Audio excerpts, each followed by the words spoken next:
अत्यंत सुंदर कथा श्री कृष्ण की। एक बार की बात है, किसी नगर में एक राजा ने एक मंदिर बनवाया जिसमें श्री कृष्ण की एक मूर्ति भी रखवाई, लेकिन उसकी कभी पूजा नहीं की। पूजा करने के लिए मंदिर में एक पुजारी को रखा गया। पुजारी नियमित कन्हैया जी को नहलाता और बड़ी ही श्रद्धा भाव से उनकी पूजा अर्चना करता। राजा भी रोज कान्हा जी के लिए एक फूलों की माला भेज देता था और जब वह दर्शन करने आता तो पुजारी उस माला को उतार कर राजा को पहना देता। ऐसा करते करते पुजारी की भी उम्र बीत चुकी थी। एक दिन किसी वजह से राजा नहीं आ सका तो उसने एक सेवक के हाथ मंदिर में माला पहुंचा दी और कहलवा दिया कि आज वह मंदिर नहीं आएगा, इसलिए पुजारी उसका इंतजार ना करे। इतना कहकर सेवक चला गया। पुजारी ने हमेशा की तरह कन्हैया जी को माला पहना दी, लेकिन जब शाम हुई तो पुजारी यह सोचने लगा, माला उतारकर किसे पहनाई जाए। उसने सोचा, क्यों न यह माला आज मैं ही पहन लूं। वैसे भी मेरी उम्र तो हो चली है, जीवन का क्या पता कब खत्म हो जाए। इतना सोचकर पुजारी ने माला उतारकर अपने गले में डाल ली, लेकिन इतने में सेवक आ गया और उसने बताया कि राजा की सवारी मंदिर में पहुंचने वाली है। राजा की सवारी आने की बात जब पुजारी ने सुनी तो वह डर गया। उसने सोचा कि अगर राजा ने उसे देख लिया तो वह तो मरवा ही डालेंगे। आनंद फानंद में पुजारी ने माला उतारकर वापस कन्हैया जी को पहना दी।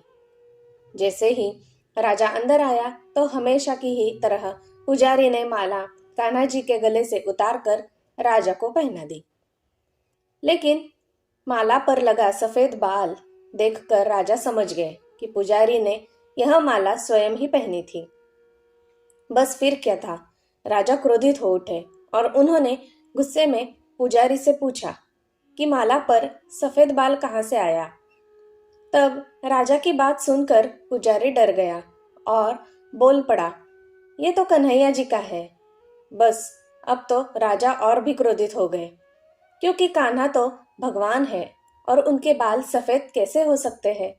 इसलिए राजा ने फरमान सुना डाला कि कल श्रृंगार के समय राजा खुद आएंगे और देखेंगे सच में ही कान्हा जी के बाल सफेद है या नहीं, या पुजारी झूठ बोल रहा है। उन्होंने कहा कि अगर पुजारी ने झूठ बोला होगा तो उसे फांसी दे दी जाएगी। राजा का फरमान सुनकर पुजारी का बुरा हाल हो गया। उसने सोचा, अब क्या करे, कहाँ जाए, अब तो उसका मरना तय है। तब रोते रोते वह भगवान की शरण में पहुंचा और उनसे कहा कि हे केशव, मुझसे झूठ बोलने का अपराध तो हुआ है, लेकिन हो सके तो मुझे क्षमा कर दे और राजा से रक्षा करे। पुजारी ने कहा कि हे माधव, आपकी सेवा करते करते मैं वृद्ध हो चुका हूँ, अब आप मुझे माफ कर दीजिए, ऐसी गलती दोबारा नहीं होगी। यही कहते कहते पुजारी की न जाने कब आंख लग गई और उसकी आंख तब खुली जब सुबह हो चुकी थी।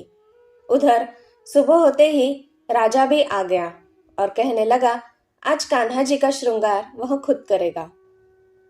ऐसा कहकर जैसे ही राजा ने कान्हा जी का मुकुट उतारा तो देखा कि श्री कृष्ण के तो सारे बाल ही सफेद हैं, लेकिन राजा को फिर भी यकीन नहीं हुआ।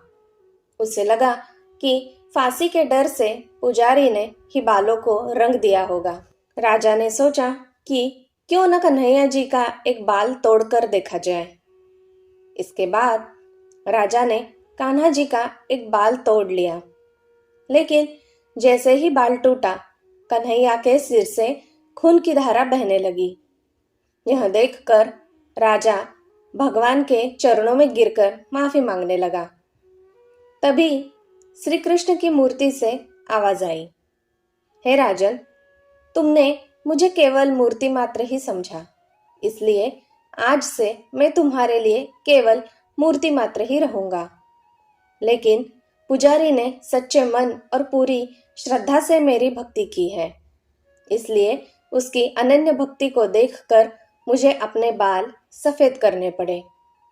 कन्हैया जी ने कहा कि भक्ति में कभी भी संशय नहीं होना चाहिए और सच्चे भक्त की लाज तो मैं कभी जाने ही नहीं देता।